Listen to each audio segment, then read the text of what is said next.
This is the plaintiff, Rodney Tannenbaum. He says he hired the defendant to redo the roof of his garage, and the thing leaks every time it rains. The defendant's incapable of fixing it. He has to hire a new roofer and is suing for the $3,000 he needs to get the job done right.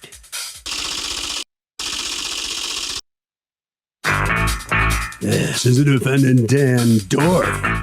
He says he did a great job on this guy's roof, and his water problem has to do with his windows. He certainly doesn't owe this guy because he didn't touch his windows. And once the evidence is presented, he thinks the judge will agree. He's accused of being all wet.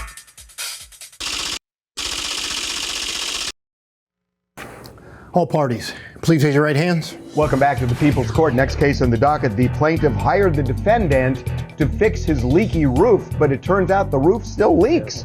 The defendant says the guy's water problems are due to his old windows and owes nothing. It's the case of you're all wet. Thank you, Douglas. You're welcome. Okay, Mr. Tannenbaum, you're suing the folks who replaced your roof for $3,000. According to you, your damages are actually more than that because they would not honor a warranty when you brought it to their attention. In your estimation and in Mr. Dorff's estimation, it's not covered. Let me talk to you first, Mr. Tannenbaum. Tell me what happened. Well, in August of 2019, Mr. Dorff came to my house to give me an estimate. And at the time, we spoke of number one, what type of warranty or guarantee that he gives his work.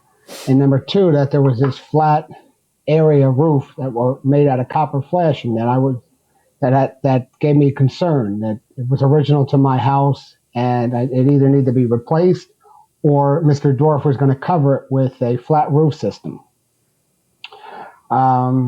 But he failed to do that. He didn't put the flat roof system. He came. What did he say? It wasn't necessary? Did he say it would hold up better? What did he say about it? Because he has to have said something. Because you know from looking at the dormer, what we're talking about, so that we're clear, is these dormer windows that jut out of the roof, and then we're talking about the flat part that is perpendicular to the window, the white part that we're looking at, right? Yes. Okay. So according to you, you folks talked about it, and what did he say?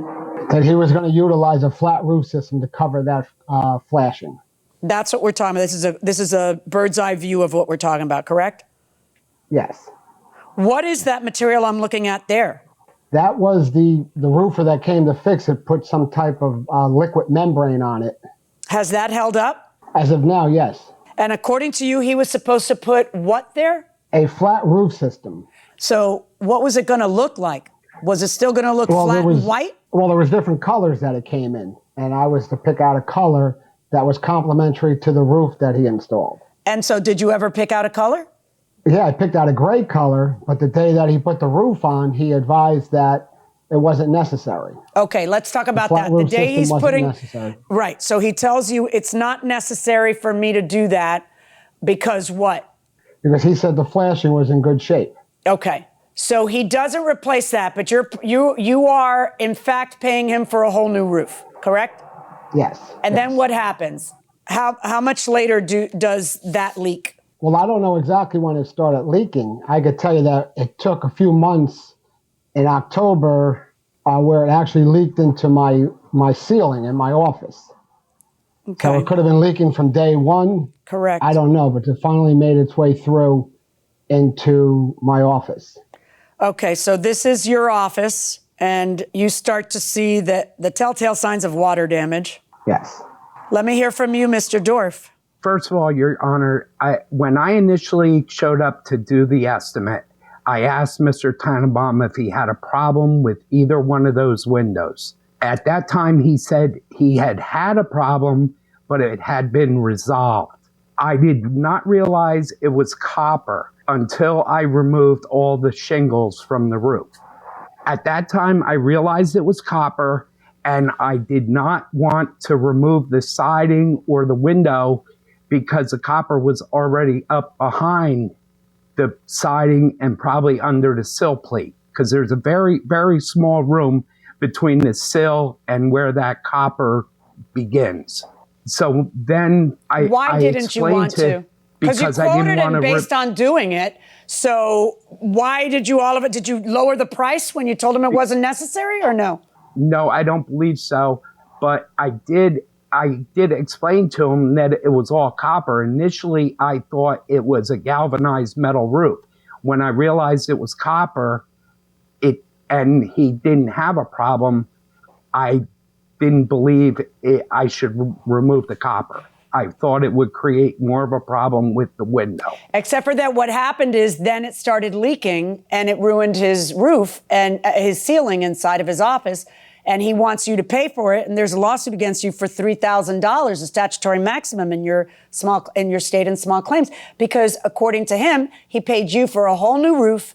You quoted him to do that work, and then at the last minute said it's not necessary, and it turns out that you are wrong about whether it was necessary. Something was necessary, even at a minimum what the second guy did when you wouldn't do anything, which was to just put the membrane, and there's been no further leakage. But something was necessary, and when you didn't lower the price based on saving yourself all that work, it kind of, how is that not, hey, anything's on you if something bad happens? The area of roof, and I wouldn't even call it the roof, I would call it a portion of the window, but that area is equivalent to about 15 square feet.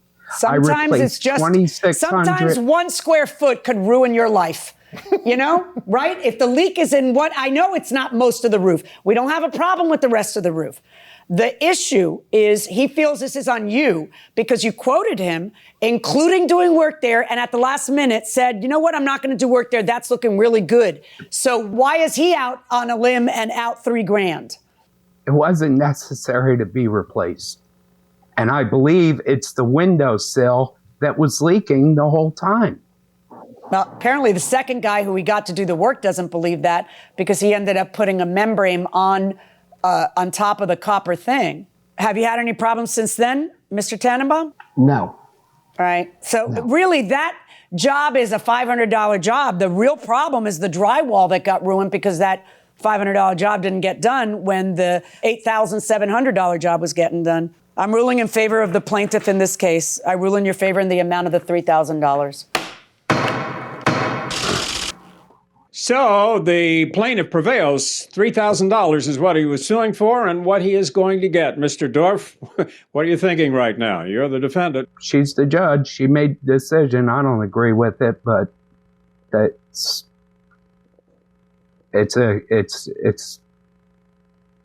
just don't agree with it. Well, most defendants who lose don't agree with the judge either, so you're not alone. But anyway, you're on the hook for $3,000. I'm sorry about that. Mr. Tannenbaum, I guess you feel relieved, right? And vindicated, I guess. I feel relieved. The window issue is something that I just heard today. That's nothing I've heard before, was never addressed. In fact, I'm kind of shocked that he would bring up the window as something that's causing a leak. Yeah, well, anyway, bottom line, it's all fixed now and you're happy, right? Yes. That's important. All right, congratulations. You get $3,000 from the defendant. All right, Harvey, I think this has clarified the situation. Doug, this is a really important issue, that if you hire a contractor to do something for you, like fix a roof, and he sees that there's a problem with the roof and then just ignores it, so what he did becomes valueless, that's negligence, as the judge said, and as a result, the plaintiff is entitled to damages to fix it properly. What do you do during periods of stress? Do you call someone to vent? Do you think things through on your own? Do you do something physical? I do all of that. I'll call someone to vent often, and that someone is usually you. Right. I will do something physical because I find that definitely relieves stress, like power walking. I power walk a lot. Plus, being outdoors clears my head. Right.